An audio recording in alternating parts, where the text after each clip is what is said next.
দেখছো মেয়েটা কলেজে পড়ে বোরকা পড়ছে, বোরকা পরা নেকের কাজ, বোরকা ছাড়া গুনাহের কাজ।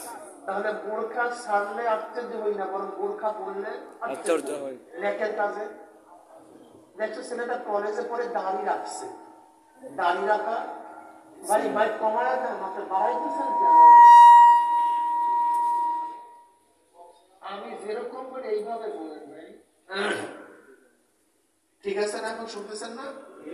বাস এইভাবে রাখেন, আর মোড়ামুড়ি করবেন না, আর নারায়ণ না, আপনার সারেন আবার নামাজ শুরু করছে বলছি রাখেন।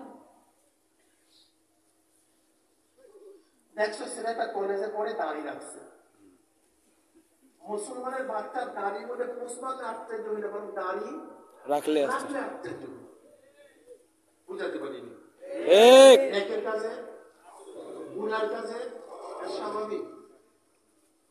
যে জমানে মুসলমান ইসলামকে পছন্দ করে না, বরং নামধারী মুসলমান ইসলামের সবচেয়ে বড় দুশ্মন হয়ে গেছে।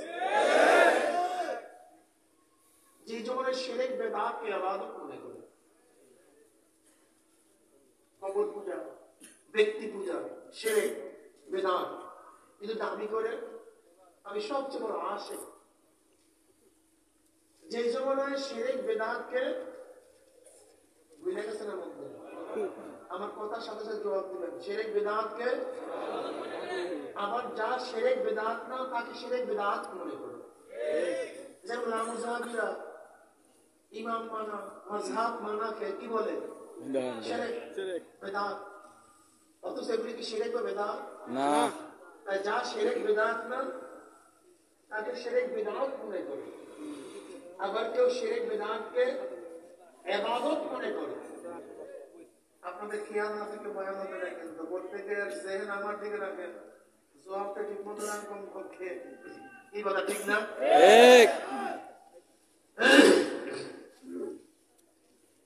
যে জমানায় আংশিক দিন পালন করেও পরিপূর্ণ দিন পালন করার ঢেকুর তুলে পালন করে, আংশিক দাবি করে পরিপূর্ণ। আমার সে বড় দিনদার কেউ নেই, সবচেয়ে আমি বড় দিনদার। কিন্তু কি কথা ঠিক না? সেই মুহূর্তে আল্লাহ পাক রব্বুল আলামিন আপনাকে আমাকে কোরআন ও হাদিসের মজলিস, আলেম ওলামা মুমিন মুত্তাকিন জাকিরিন শাকিরিনদের গুরুত্বপূর্ণ এক দামি মজলিসে আসার বসার বলার শোনার তৌফিক আল্লাহ পাক দান করেছেন। শুকরিয়া কারণ সবাই বলে আলহামদুলিল্লাহ। আলহামদুলিল্লাহ। এই মজলিস অনেক গুরুত্বপূর্ণ, অনেক দামি। এত দামি, আমি সবসময় মজলিসকে ধোলাই কারখানা বলি। ধোলাই কারখানা যখন জামা কাপড় দেওয়া হয়, জামা কাপড়গুলি ময়লা থাকে, কিন্তু কারখানা যখন ফেরত দেয় পরিষ্কার, ময়লা কোনো চিহ্ন থাকে না। ঠিক এখানে যখন ঢুকছিলাম, আমল নামায় গুনার বহুত ময়লা ছিল। আল্লাহ পাক কবুল করলে মজলিস থেকে বের হয়ে যাবে, গুনাহ সব সাফ হয়ে যাবে, পরিষ্কার। কথা বুঝেন নাই? এই জিকিরের মজলিসকে কেন্দ্র করে বুখারীর মধ্যে রওয়ায়াত আছে, আল্লাহ পাক ফেরেশতাদের সাথে বিভিন্ন প্রশ্ন এবং জবাব দেওয়ার পর আল্লাহ পাক নিজেই সিদ্ধান্ত নেন, উশহিদুকুম আন্নী ক্বাদ গাফারতু লাহুম। ফেরেশতারা সাক্ষী দেন, গোটা মজলিসের বান্দাদের গুনাহ আমি সব মাফ করে দিয়েছি। সুবহানাল্লাহ। ইয়াকুলুল মালাকু লিল মালাইকাতি ফীহিম ফুলানুন লাইসা মিনহুম ইন্নামা জাআ লিহাজাতান ইয়াকুলুন আযযা ওয়া জাল্লা হুম সুলাসাউ লা ইয়াশকা জালিসুহুম। রাহুল বুখারী। এই মজলিস এত দামি, শুধু গুনাহ কথা মাফি নয়, জিকিরের মজলিস থেকে যখন জাকির বিদায় হয়, আল্লাহ সমস্ত গুনাহকে দেখে তার পরিবর্তন করে দেন। সুবহানাল্লাহ। মা মিন কওমিন ইসতামাউ ইয়াসকুল্লাহ তাআলা লা ইউরিদুনা বিযালিকা ইল্লা ওয়াজহু ইল্লা নাদাহু মুনাদি মিনাস সামাই আন কুনু মাগফুরান লাকুম ক্বাদ বুদ্দিলাত সাইয়্যাতুন হাসানাত। যখন জাকির জিকিরের মজলিস থাকতে থাকে, একদল আহ্বানকারী ফেরেশতা আসমান থেকে ডাক দেবে, জাকির সুসংবাদ শোনো, আল্লাহ পাক তোমাদের গুনাহ সব মাফ করে দিয়েছে। সুবহানাল্লাহ। মাফ করতে শুধু তাই নয়, তোমাদের সমস্ত গুনাহকে আল্লাহ পাক নেকি দ্বারা পরিবর্তন করে দিয়েছে। সুবহানাল্লাহ। যেরকম সূরা ফুরকানের মধ্যে আল্লাহ পাক কি বললেন? ইল্লা মান তাবা ওয়া আমানা ওয়া আমিলা আমালান সালিহান ফাউলাইকা ইউবাদদিলুল্লাহু সাইয়্যাতিহিম হাসানাত ওয়া কানা আল্লাহু গফুরার রহিমা।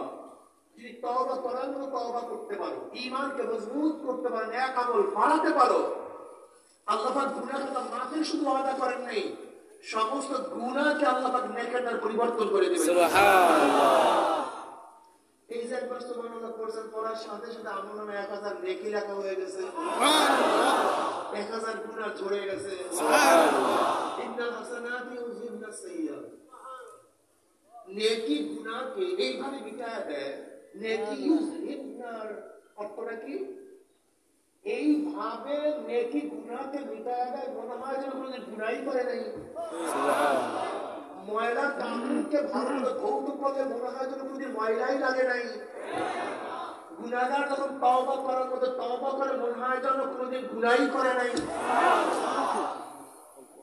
অপবিত্র পাত্রে যদি আপনি বারবার স্বচ্ছ পানি ঢালতে থাকেন, এক সময় দেখবেন কথা বলে পরিষ্কার হয়ে যাবে।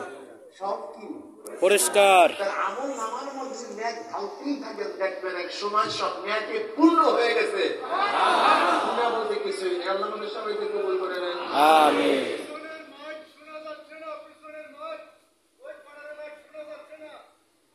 বাস বলছিলাম মাইক একটু অনেক কম পাচ্ছে নাকি? আচ্ছা গেছে, বাস শুনেন না, শুনাইলে একটু অপেক্ষা করেন। মাইক কি বাজে? এই মাইকগুলি কি বাজে? না, পিছনের মাইক, পিছনের বাজতেছে না।